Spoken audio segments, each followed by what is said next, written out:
നരുട്ടോ, എന്താ ഇത്? നീ ആരാ? എവിടുന്ന് അങ്ങോട്ട് വന്നേ?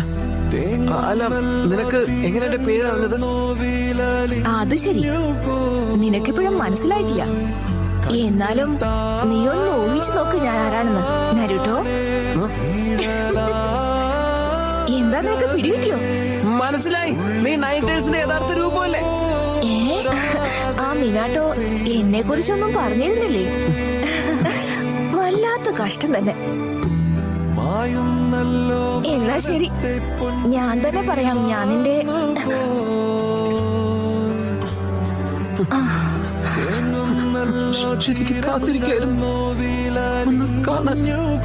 നീ ഇത്ര നേരം എന്താ പറഞ്ഞേ? അമ്മയെ നിനക്ക് ഇപ്പഴാ മനസ്സിലായതല്ലേ?